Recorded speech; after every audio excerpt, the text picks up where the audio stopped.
Hablaremos del control mágico del clima, de la calor, del frío, de las lluvias, el sol y los vientos.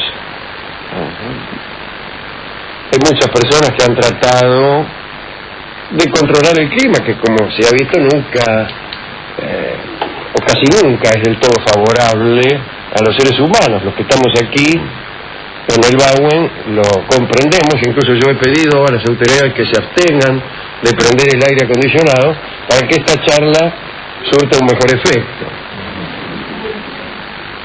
Enseguida me han complacido.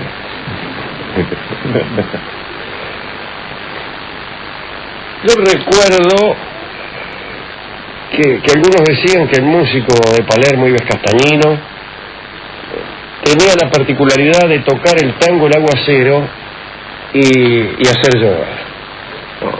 Se decía que el tipo cada vez que tocaba El Aguacero, llovía.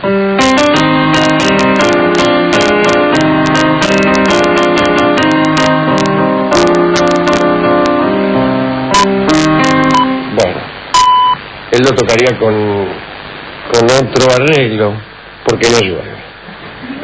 No era el tango El Aguacero quizá el que hacía llover, era él que lo tocaba de alguna manera, qué sé yo por qué llueve. Claro. Y todos decían que era cierto, incluso lo contrataban, lo llamaban de Chacabuco, de Junín, de Baigorrita, para que tocara El Aguacero e hiciera llover. Él solía presentarse en algunos anfiteatros al aire libre, en tiempos de sequía, y entonces tocaba muchos tangos, y el último era El Aguacero. Imagino lo va a tocar primero, y van a tener que salir todos corriendo. Tocaba El Aguacero y salía corriendo, a veces porque llovía y a veces porque no llovía. En el primer caso huía del agua y en el segundo de los paisanos. Es decir, el ejercicio de rituales para que empiece a llover, a veces da resultado y a veces no. Los griegos tenían una idea muy extraña de la lluvia. Creían que provenía de las aguas menores de Zeus. Que cuando Zeus soltaba sus orines, llovía. Tanto es así que la palabra que designa el cielo es muy vecina a la palabra que designa a los orines. Ahí tenemos Uranos, que es el cielo, y después viene el resto, ¿no? Los hebreos tenían, o en tal caso algunos escritos, parecen tener, o algunas tradiciones, parecen auspiciar la idea de que detrás de la bóveda celeste, sobre la bóveda celeste, atención usted que es arquitecto, había agua, que había unas aguas que se llamaban las aguas de arriba, y que incluso la forma de desencadenar el diluvio universal fue la siguiente: se sacó el tapón que sostenía en su lugar a aquellas aguas, que era una de las Pléyades, una estrella de la constelación de las Pléyades. Fue quitada por Dios, y con el agujero que queda cuando uno saca una estrella de la bóveda celeste, eso es algo que sabe cualquiera que haya estudiado astronomía, cuando uno quita una estrella de la bóveda celeste, a veces no sucede nada, pero si es una de las Pléyades, sí, porque hay un agujero que pertenece al tanque que hay sobre la bóveda celeste, y entonces las aguas se vierten sobre la Tierra y tiene lugar el diluvio. Sí, es así. Lo curioso, la rima efemerista de este mito es que, al parecer, según dicen los astrónomos, una de las Pléyades desapareció allá unos 3.000 años antes de Cristo, es decir, una época que puede considerarse como apropiada para este episodio que tuvo a Noé como protagonista. En la India, algunos brahmanes se sometían también a ciertas reglas para atraer las lluvias. En principio debían aprender un himno del Samaveda llamado Canto de Sakvari, que versaba precisamente acerca del arma más poderosa de Indra, que es el rayo. El estudiante que quería dominar aquella virtud de atraer la lluvia debía aislarse y dejar su aldea para dirigirse a la selva. Es decir, era una carrera la de convocador de lluvias. Entonces el postulante dejaba su aldea, se dirigía a la selva, y allí, durante un tiempo que variaba entre los 7 y los 12 años, debía observar las siguientes normas: llevar ropas limpias, comer alimentos negros.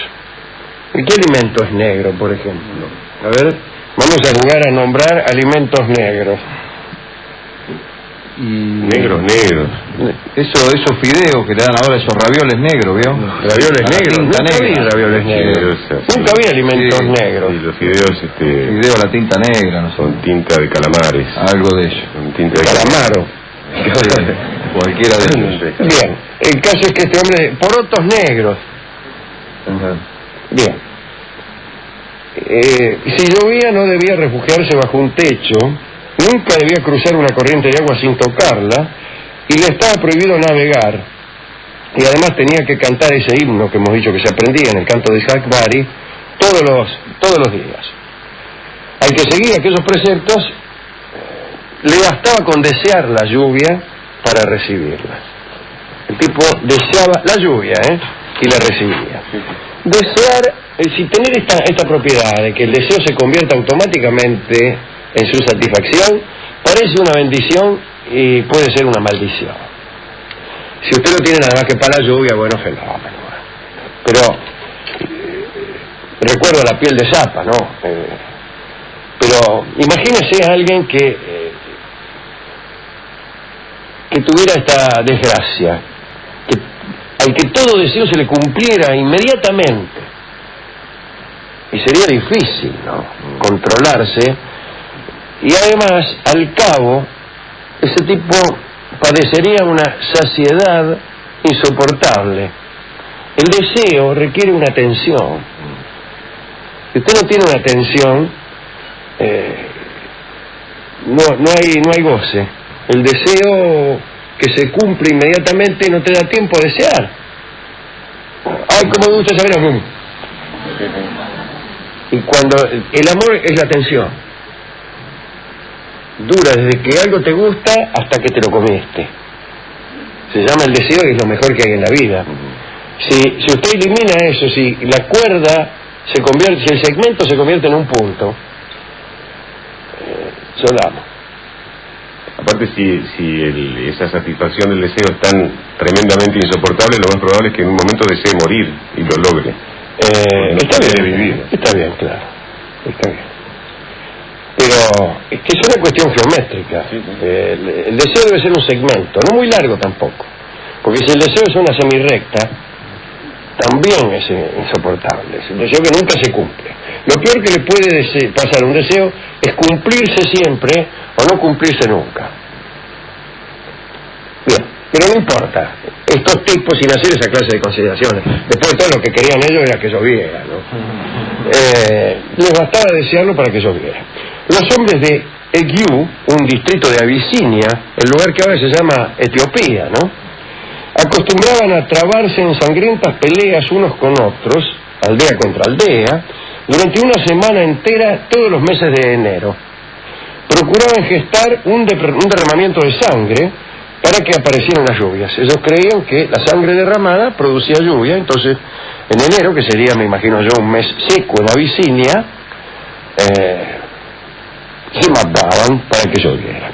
Pero vino un emperador progresista llamado Menelik que prohibió esas peleas. Tuvo mala suerte. Al año siguiente la lluvia fue muy escasa y la protesta popular fue muy grande, tan grande que el emperador tuvo que ceder y permitir nuevamente esas luchas sangrientas, aunque solo 2 días por año.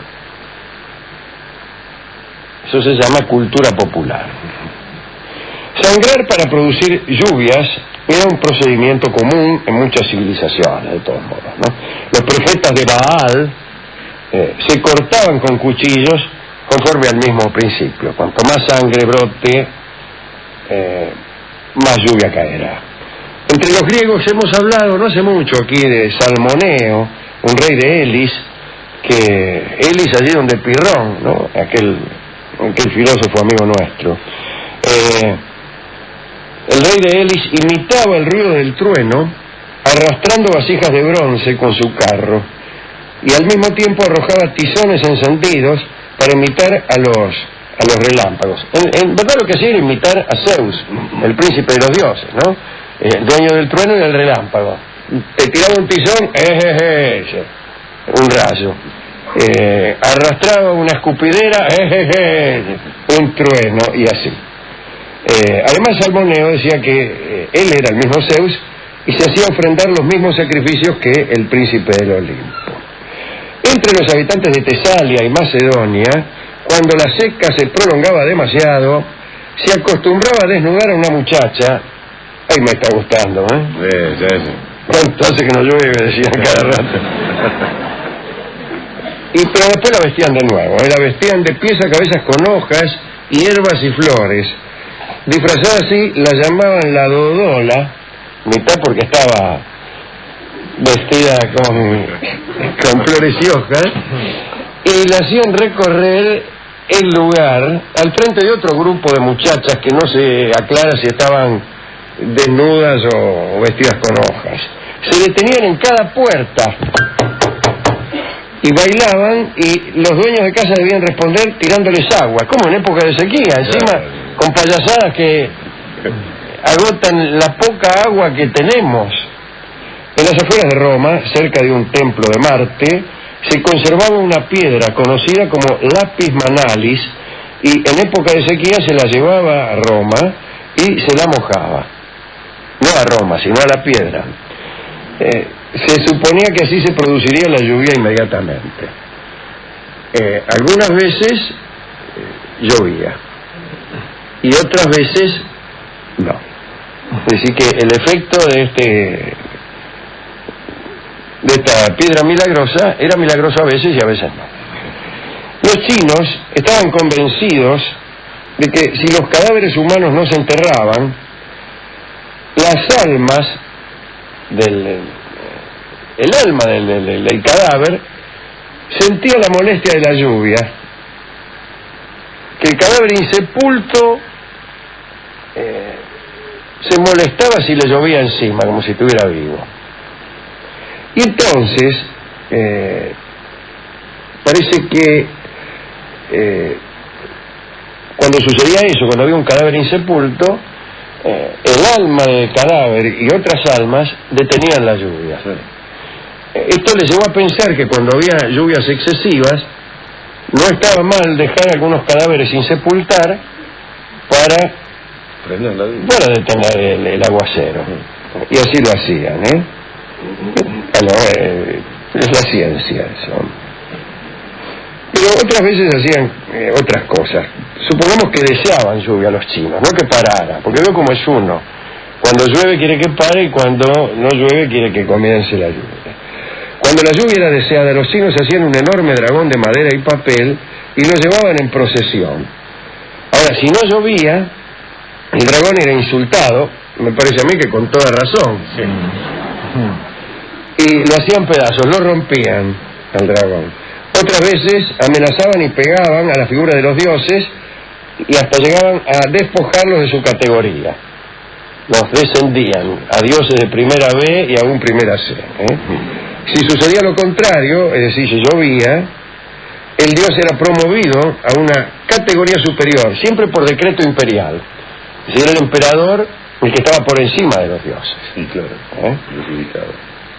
En abril de 1888, los mandarines de Cantón rogaron al dios Lung Won, de quien hemos hablado también aquí, que detuviera una lluvia interminable. Llovía, al final se cansaron, le dijeron al dios Lung Won, detenga esta lluvia interminable. Pero como Lung Won desoyó aquellos pedidos, encarcelaron la imagen de esta deidad durante 5 días, y esto tuvo un efecto muy favorable. La lluvia cesó y entonces el dios recuperó su libertad. Los siameses, me refiero a los nativos de Siam, castigaban a sus dioses también. Cuando necesitaban lluvias, exponían a sus ídolos al sol abrasador para que supieran lo que era bueno. Al revés, cuando deseaban tiempo seco, le sacaban los techos a los templos y dejaban que los ídolos se inundaran. Esto parece gracioso y lejano, pero en Europa también sucedía y no hace mucho tiempo, ¿no? En Palermo, a fines del siglo pasado, arrojaron una imagen de San José en un jardín para que viera por sí mismo el estado de cosas, ¿no? Y juraron dejarlo al sol hasta que lloviera. Otras imágenes de santos fueron puestas de cara a la pared como si fueran niños traviesos, otros fueron expulsados de sus parroquias, groseramente insultados. Bueno, en Caltacineta le arrancaron las alas doradas a la espalda de San Miguel y la reemplazaron por otras de cartón, también por no cumplir San Miguel lo que se le pedía, ¿no? Le quitaron el manto purpúreo y le pusieron un taparrabo cualunque. Después lo juzgaron por falta de respuestas y ahorcaron su imagen. Pero bueno.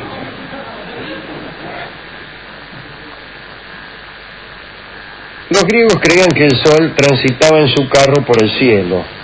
Por eso los rodios, los de Rodas, ¿no?, le entregaban anualmente un carro y 4 caballos que lo hundían en el mar, que es donde se suponía tenía sus cocheras el sol, para que el sol los usara. Allí pensaba también que el sol descansaba al atardecer. También los espartanos y los persas le sacrificaban caballos al dios del sol, qué sé yo. Digamos algunas palabras acerca del control del viento. En la antigüedad clásica había una familia en Corinto que tenía fama de detener los vientos huracanados. No sabemos cómo hacían, pero cada vez que había un viento fuerte llamaban a esta familia y los tipos ahí se mandaban 3 o 4 no sé qué y el viento se detenía. Aún en la época cristiana, bajo el reinado de Constantino, un tal Sópater fue condenado a muerte, acusado de atar los vientos con procedimientos mágicos, de modo que los barcos que llevaban cereales a Egipto y Siria quedaban detenidos. Es decir, el viento también es necesario, y este hombre yo creo que fue condenado con justísima razón. ¿Cómo una persona va a detener los vientos y a impedir la navegación? Bueno, se lo digo porque me pareció notar que usted está un poco en contra de esta medida tomada contra Sópater. Los hechiceros de Finlandia, que son la mejor gente que existe, solían vender viento a los marinos cuando estaban detenidos en los puertos. Si vos eras un marino y tenías un barco y querías zarpar y había calma chicha, había hechiceros que te vendían viento. Le vendo un poco de viento. Parece que hacían 3 nudos en un pañuelo y te lo entregaban. Entonces, si vos deshacías el primer nudo, provocabas una brisa. Al desatar el segundo venía un viento fuerte y si desatabas el tercero, un viento huracanado podía destruirte, ¿no? Así que me imagino yo que casi nadie el tercero desataría el tercer nudo de un pañuelo. Digamos, para terminar, que Herodoto contaba que en Trípoli una vez soplaba el viento del Sahara, ¿no? Y se secaron los pozos de agua. El viento del Sahara es terrible, ¿no? Las dunas se trasladan, en tierra, bueno, en fin. Y el pueblo se reunió en consejos y resolvió marchar unido a hacer la guerra contra el viento sur. Pero cuando entraron en el desierto, el Simón los envolvió y los sepultó a todos sin excepción. Es decir, que le hicieron la guerra al viento sur y fueron derrotados. Dice Michelet que la historia pudo muy bien ser contada por alguno que los vio desaparecer durante la batalla, con tambores y timbales batientes en la nube roja de aquel torbellino de arena. En estos tiempos todavía seguimos haciendo guerras al viento, ¿no? Confundiendo la cosa con su símbolo, etcétera. Pero estas son otras conversaciones. Hacer la guerra al viento no está mal, perderla es terrible. ¿A quién podemos dedicar esto? No está Rolón, que es la persona que se encarga de la dedicatoria, que incluso recibe soborno de gente que necesita que le dediquen cosas. Nunca entendí eso, ¿no? Gente No. que está... ¿Por qué no me dedica? Dedíqueme. No entiendo mucho eso, pero ya lo vamos a pensar cuando venga Rolón, que sabe mucho de esas cosas. ¿Se lo hubiera dedicado a la Dola, era no? Rolón. A la Dodola. Dodola. Aquella muchacha que desnudaban los macedonios, aunque después cometían la torpeza de vestirla con yuyo. Cualquier cosa que una mujer vestía con yuyo. Los yuyos, hojas secas, todo pegoteado. lleno de bicho colorado. Sí. Después le queda la piel toda que... a la Dodola. Sí, todo irritado. Dodola parece de mi familia, ¿no? Claro.